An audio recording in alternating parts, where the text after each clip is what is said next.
Hi everyone, and thank you for joining VBS Live, the world's first tokenized event. First of all, I'd like to thank my good friend and business partner, Sergio Draganus, for making this event possible, as well as all of our sponsors. With that being said, I'm very excited to have 4 amazing speakers join me today on this panel about marketing for blockchain projects. So I'd like to jump right in and introduce you to today's speakers. First off, we have Annie Alexander. Annie is an experienced blockchain marketer and international speaker, as well as podcaster, startup mentor, and best-selling fiction author. That's quite a mouthful. And she's here today as the head of marketing for AmaZix. Also joining us is Amelia Tomasicchio. As an expert in digital marketing, Amelia began working in the fintech sector in 2014 after writing her thesis on Bitcoin technology. Previously, she has been working for Cointelegraph and as a CMO at iDo. Now she's joining us as the co-founder and editor-in-chief for the Cryptonomist. All the way from China, I'd like to introduce Fan Wu.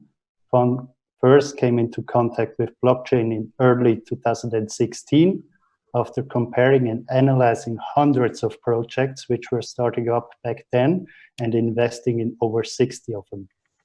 Fan felt that there should be an easier way for investors to invest in these projects, and she founded TokenRank.co, of which she's also the CEO. And last and certainly not least, we have Ike Onita. Ike is the founder of GoanaDupaBitcoin. I hope I pronounced that somewhat right, Ike. And GoanaDupaBitcoin is the only news outlet in Romania fully dedicated to the crypto environment. And he joined the industry in 2014, I believe. And since then, he studied the markets, developments, evolution of the whole ecosystem. With that being said, I'd like to give each of you 1 or 2 minutes to explain your project to the audience before we start with the questions.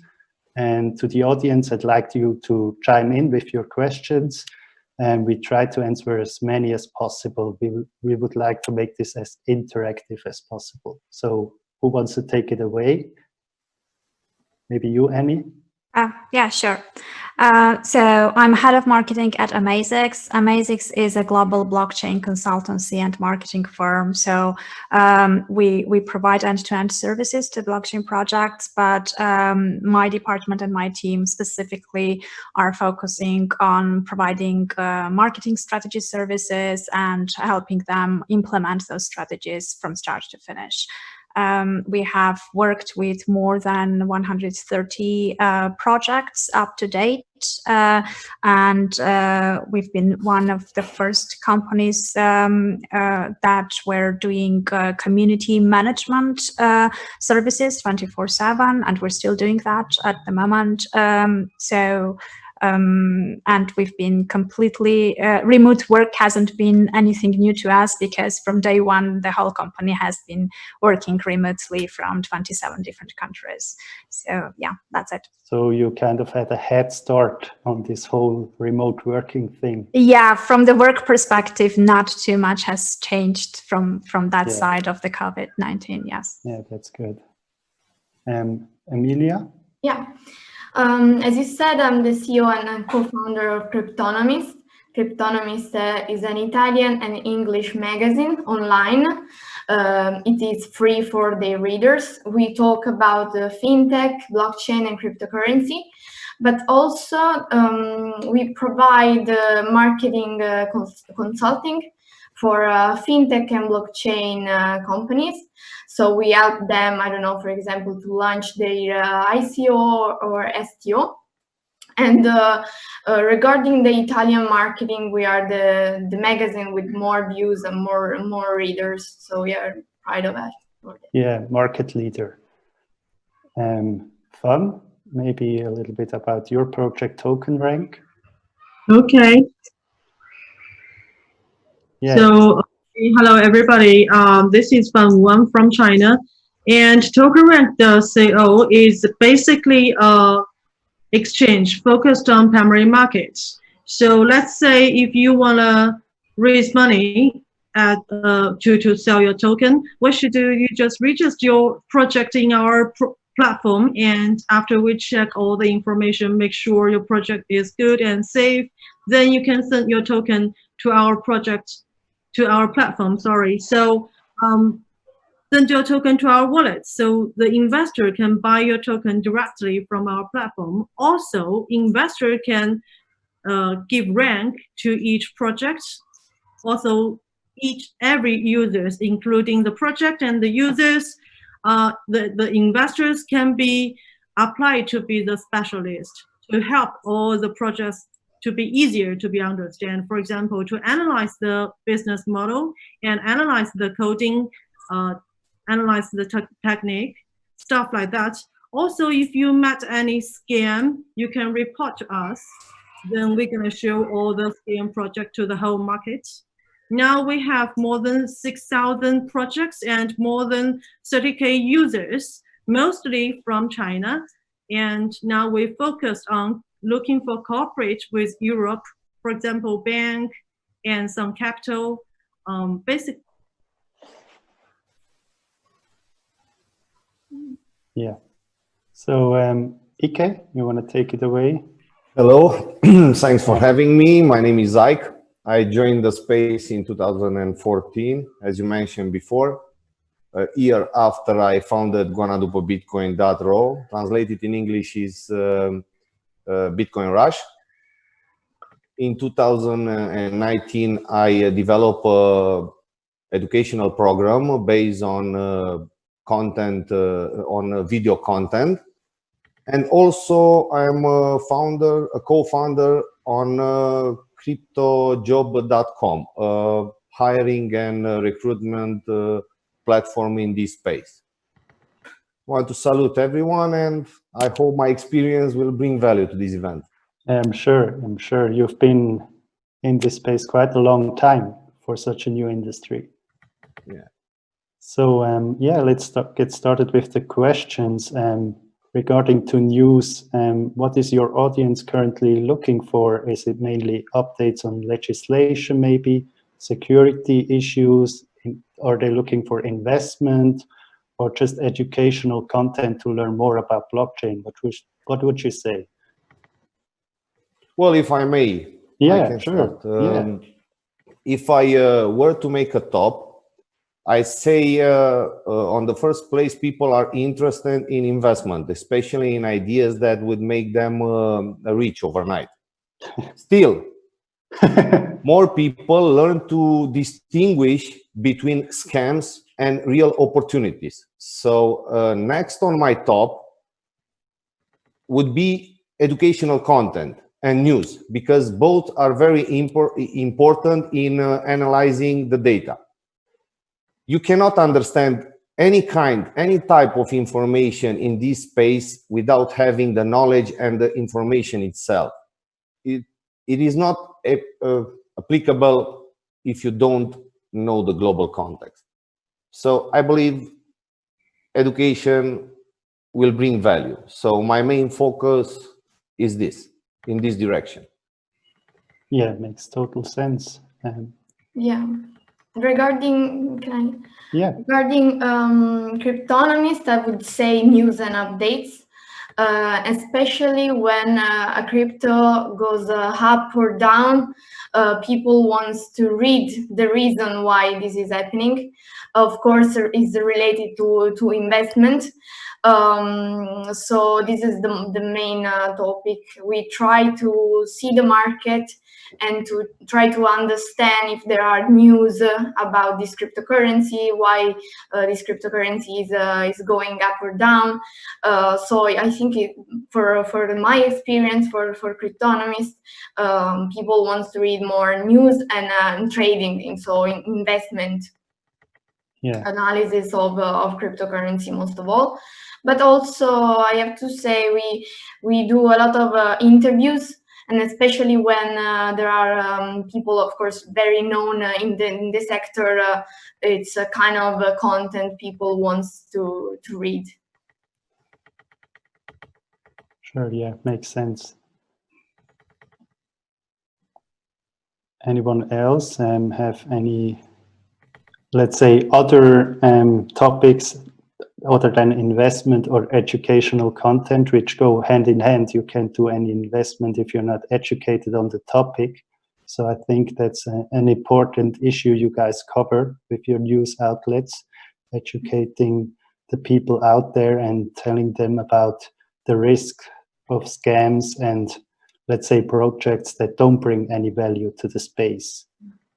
Yeah, for sure, education is important, as Ike said, because people want to understand if they are reading about fake news or scams. For example, now I notice in the recent months, people are very interested in seeing the data of Google Trends, for example, of reading reviews of some Bitcoin profit and something like that, some scam. Luckily, people trying to find out if it is a scam before investing in it. So we are trying to educate people this way. Yeah. Which may I? Yeah, sure. Which I find something very interesting that I believe people are not able to be educated. What I'm trying to say is, yeah, because we've been all noticed that in the past years, we have all kind of information. For example, how many users in this Telegram group and how many followers on our media society, stuff like that. So when it comes to a point, we don't know which news is true or not anymore. And we also notice some token basically have no very wise business model or very high technique. The price goes up like crazy. So what we're trying to do is that we're trying to create a platform that everybody can give rank. We believe that, say, each project can name their value, can talk all their talk about all their things, but the market is smart and all the users is smart. That when we face to all those projects display in front of us, we always can find the better one. If we can't, we can also follow the most users. Because very interesting, cryptocurrency market is a trust market. The value depends on trust. So let's say it doesn't matter that the what's the truth of this project anymore. It's a matter how many users, how many followers, how many believers, how many holders. So what we're trying to do in TokenRank is that we create a system can display all the projects and all users can analyze and give ranks. So when each investors come to our platform, come to our website, they can see, okay, this project is really hot. It's really hot. Also, they can see what marks, what tags other users give it to it. For example, it's a scam and there has no real value. So in this way, we're trying to give users all the information from this market. When they decide to participate or not, it's really up to them. That's what we're trying to do. Yeah. So that's also the reason that we're trying to looking for cooperate with bank. We believe the final way to solve all the scam is cooperate with a centralized exchange, just like TokenRank, and with all the with the banks, with the politicals. So yeah, so, that's my it's interesting from your perspective in China, but it sounds very similar to what we experience here in Europe. I think investors get more sophisticated, especially the institutional ones, but the retail investor has still a long way to go and learn about the space if he's not from an IT background, I would say. Also, I would be interested in knowing what gets the highest social media reactions on your platform? Which content? Does it have to have a, let's say, Bitcoin in the title, or which content gets the highest amount of reactions? wait. But it's hard to say because all the data can be fake, right? So what we can do is, yeah, that's the truth. All the data can be fake. All the data can be make out. So eventually that all users have to choose. I always believe there has a hand in this market we can't see. The matter is we need to match all the information. That's what we do. Okay, sorry. It's okay. Now, I think what the space is lacking, and maybe that is why what stands out and it becomes more visible and gets more engagement, is basically stories, and stories beyond the token and beyond the token price and beyond the trading. Stories of the brands and of stories of the projects in terms of why they came up with this idea, what they are trying to achieve, what is the vision, and what it is bringing into everyday people's lives, right? Not really, concentrating on the technology itself and not really focusing on how is it built, because if your project is a B2C project and your target audience and future users are not token traders, they don't care how the whole technology works. What they care about is what the project brings into their everyday life and how it changes it. So, and human stories in the content of the blockchain space is not very common thing, but that is something that can go beyond crypto audience and can get higher engagement because people will resonate with it. They will understand better what it really means, and it won't be just a piece full of different terms that they can't even understand. Yeah, makes total sense to me, because you put a person's face to the project and you can relate more to what this person is trying to achieve with their solution. And if you understand the person, that helps you understand the product as well. So I can see that, yeah. Ike, anything from your side? I believe that it's up to the individual to make his own research regarding what Fan said about fake data. Yeah, and regarding social media, let's say reach, what would you say are the most popular topics you cover? Bitcoin, and also security breach. Security breach, it has a pretty good engagement, because people start to understand that they are the responsibility is in their hands, so they need more information in this direction. Yeah. So when projects approach your platforms or your news outlets, what are their requests? Do they want an article up? Do they want to get connected? Do you manage their social media, or what's the most common request? In my example, for Cryptonomist, I told you we have two kind of users, two kind of clients now. We have the readers for the magazine, and we have clients or companies for the marketing agency.